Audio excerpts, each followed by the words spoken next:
Hi, I'm Deb Crow, and I want to welcome you to Season 3 of Imperfect, the Heart-Centered Leadership Podcast. This is a podcast where we connect, learn, and laugh together with authentic and courageous leaders from all over the globe. You will learn from leaders you haven't even met yet. You will gain new tools to add to your leadership toolkit. Leadership belongs to all of us. It's not measured by stature or title. So please pull up a chair and listen in. This is the Heart-Centered Leadership Podcast. Today's show is near and dear to my heart. And there's so many people out there talking about EI, also known as emotional intelligence. And I've interviewed many people on the show, and we've had many chats around that.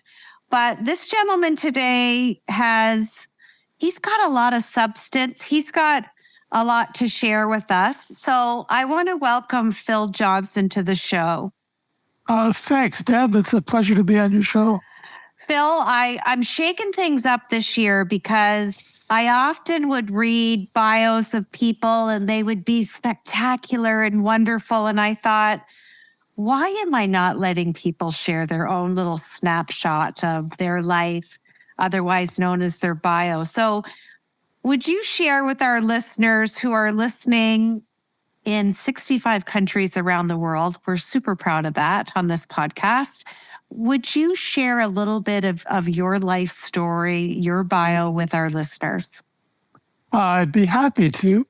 Well, I'm 69 years old, and I started on this journey 54 years ago when I was 14, a month after my mother's death.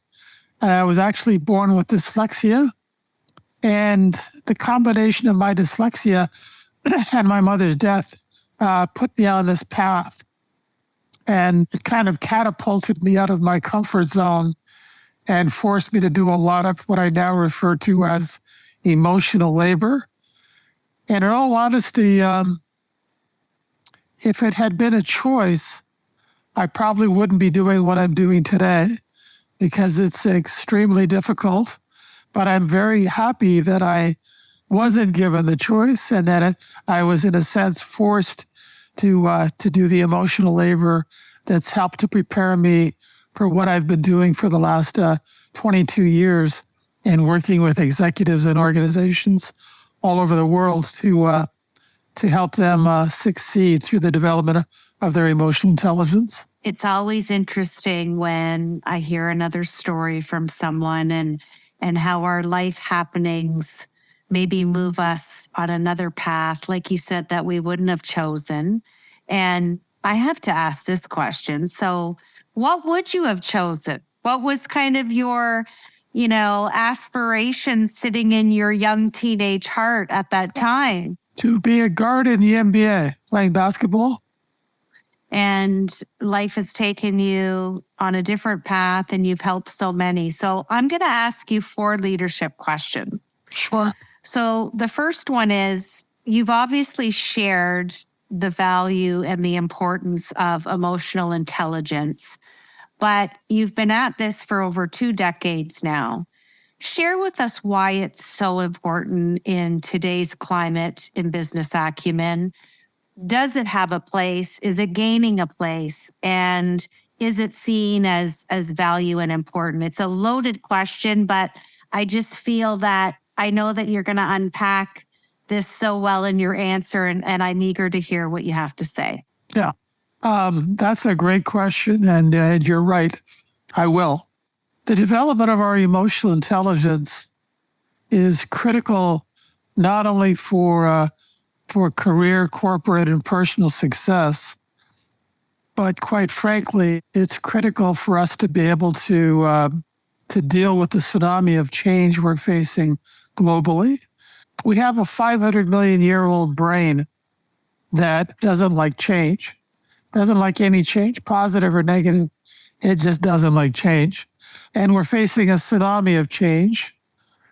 So let me give you an example of what I'm talking about. Whenever we take an action that moves us outside of our comfort zone, there's a part of our old lizard brain that doesn't want us to do that called the amygdala. And so when that happens, it automatically secretes a hormone called cortisol into our bloodstream, which causes our prefrontal cortex, the executive center of our brain, to shut off. And we go into what psychologists refer to as an amygdala hijack. Some people lash out, some people run away, some people freeze like a deer in the headlights. And when that happens in conflict situations, quite often people die. And when it happens in business or personal situations, relationships die. We burn trust. So as an analogy, if you think of your amygdala as a very frightened 4-year-old child, the development of our emotional intelligence acts like a big brother or big sister to quiet the amygdala response down and better enable us to feel the fear and anxiety that change and innovation triggers in us and move through it towards what it is we're trying to achieve, as opposed to allowing that fear to keep us trapped in our comfort zone. 2 other points I'd like to make, if I could. There's a 40-year study that was completed by UC Berkeley in California comparing intellectual intelligence with emotional intelligence, and they concluded that emotional intelligence was 400% more valuable in determining success than intellectual intelligence. The last thing on that is there's a company that's currently valued at about $2 trillion that's doing about $600 billion a year in revenue. And their primary hiring focus is emotional intelligence. And that company is Apple. And that's why when you walk into an Apple store, that energy you feel is an example of a more emotionally intelligent environment. They're not trying to sell you anything. They're trying to understand your pain and, if possible, help you with that pain. And they want you to have a great experience. Whether you buy anything or not is secondary to their desire to want to serve you. And maybe you'll tell your friends and they'll tell their friends. But if you think about it, the energy you feel in that environment is a very different energy from the energy in the stores surrounding that Apple store. And that's an example of a more emotionally intelligent environment. And that's a great, great example, because he's one of my favorite CEOs, and the heart-centered leadership that has opened the bandwidth from his leadership for that company is phenomenal. And I was watching a show the other day, and it was just a father and a son, and they were out with another father and son at a sporting event. And the one dad was like, I'm thinking of buying my son an iPhone. And the other dad looks at him and he said, if you really want to help your son, buy him some Apple stock, not the phone. And I thought, so well done. But I love the layman's relatable neuroscience. That's my background. I love the way you framed how everything works together. And it's so true. And we don't like change. And tsunami, another favorite word of mine. And boy, oh boy, we've been on that tsunami for almost 3 years. And, you know, I hate saying this word because it's been overused so much, but if you don't change, you got to learn to pivot. And it can be on your terms, but it's still going to make you move. And like you said at the beginning, get us out of that comfort zone that we love staying in. Yeah.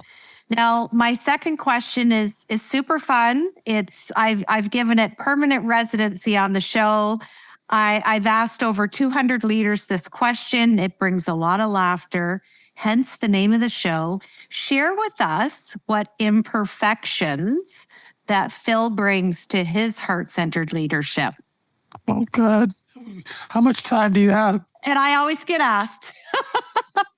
You share with us a couple of traits or things that are right on top of mind, because this is the beauty of the show is regardless of who we are, at the end of the day, we're all imperfect. And the more we share, the more meaningful alignment we have around the globe. Yeah. Well, because of my dyslexia, I have very difficulty remembering people's names. I'm very visual. So when somebody tells me their name, most of the time I can't remember it unless I see it on a board or a piece of paper or something. I also have difficulty understanding the words in music. And I didn't actually realize that for up until about the last 2 decades. I remember friends of mine, we'd get together and listen to music, and I'd say, "Do you understand those words?" They'd say, "Yeah, of course."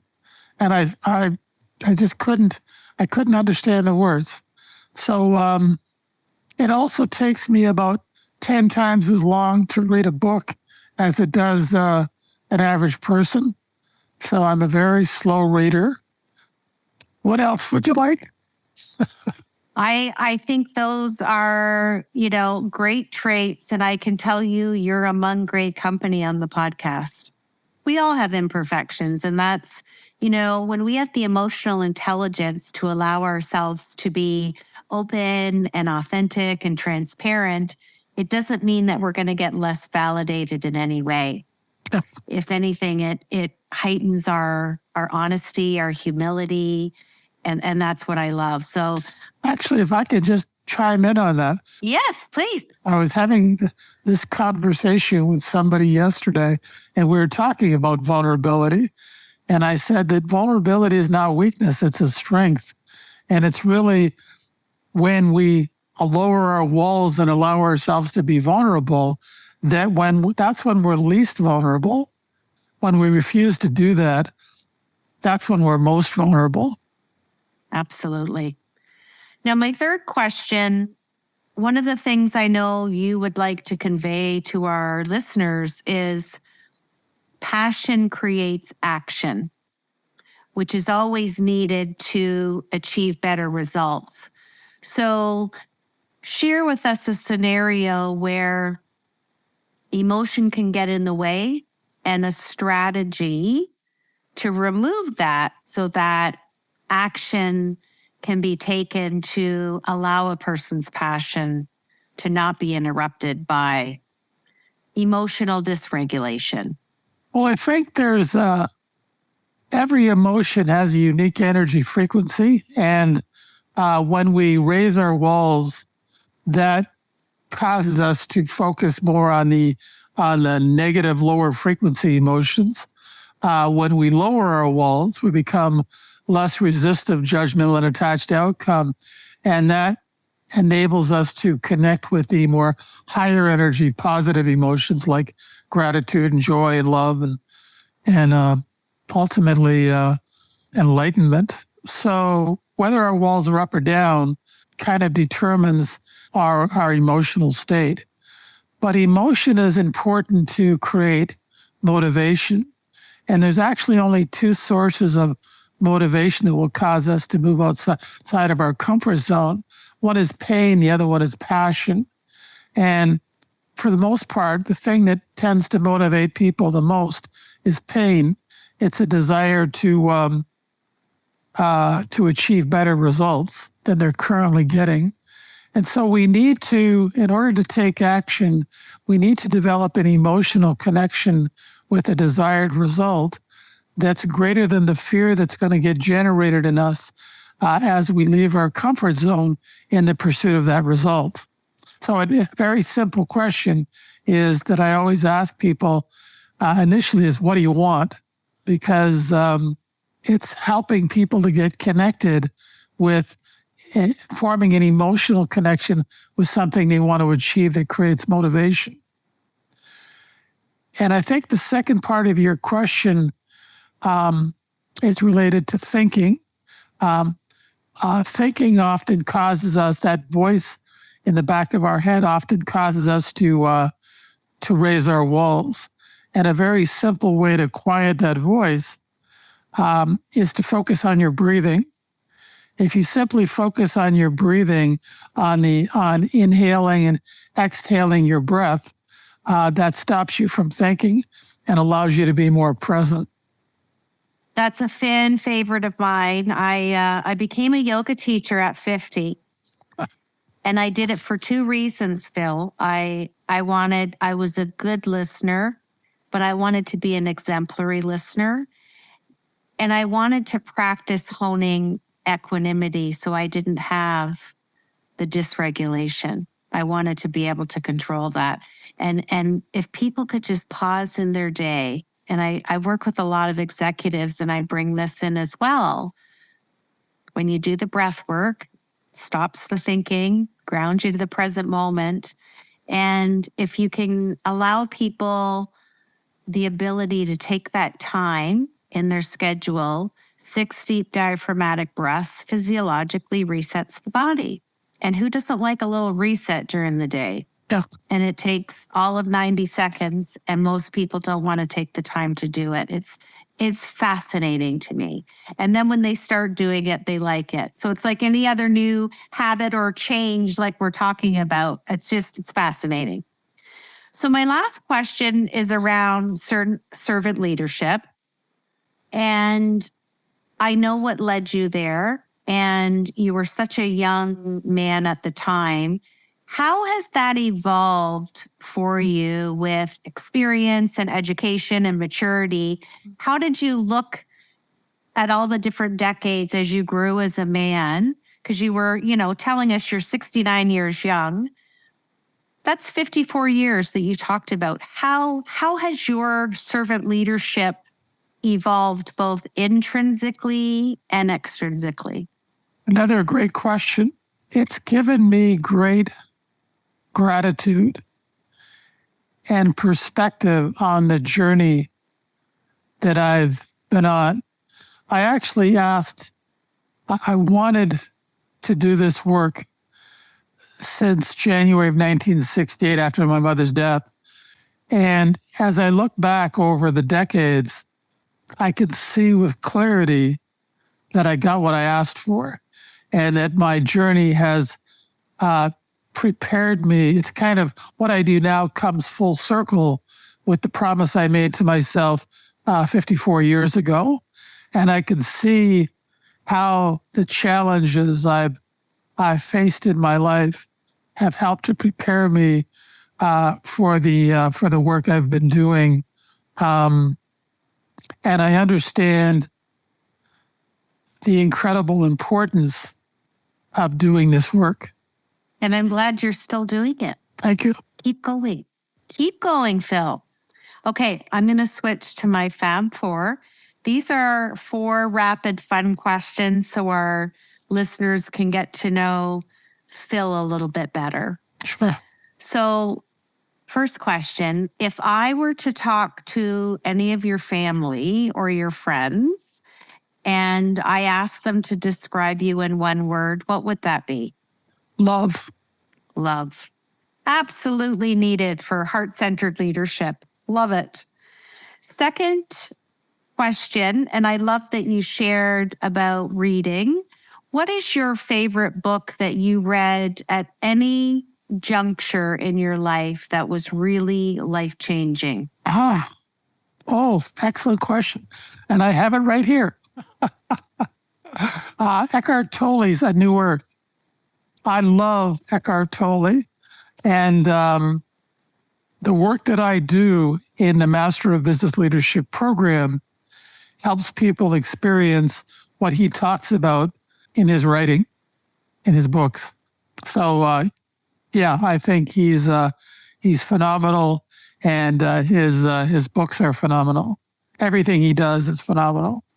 Do you think reading that book led you to create and do the work you're doing? Was it one of the main proponents for where you are today? No, it validated it. I was already doing the work, and as I don't know if you can see this, but I've got notes on almost every page. Yes, yes, yes. So the work I do helps people to experience the ideas he talks about in his book. I love that. Okay, my third question. I'm granting you a wish, and you get to have dinner with a leader who you would just aspire to meet. And just to wrap some context around this could be someone who's living or someone who's passed away. Who are you having dinner with, and what is the dinner conversation? Christ. I lost your... What's the conversation? Everything. Anything. Anything and everything. Doesn't matter. I love it. Well, Phil, I am so delighted that our paths have crossed, and I was delighted that you wanted to be on the show. So I'm going to ask the last question. I'm going to ask you to finish this sentence for me to close out the show. Sure. And just wish you continued success in the important work that you're doing. It is so needed. Thanks, Deb. So finish this sentence for me. Heart-centered leadership is? Having the courage to bet on yourself by developing your emotional intelligence. Thanks for joining me today on Imperfect, the Heart-Centered Leadership Podcast. I hope that you've enjoyed the show today and learned some new tools for your leadership from our amazing heart-centered guest. And if you like the show, we would welcome a rating and review on whatever platform you listen to. And we would love to have any comments or feedback at any time. And if you want some more heart-centered goodness, head over to our daily blog, masteringtheheart.com.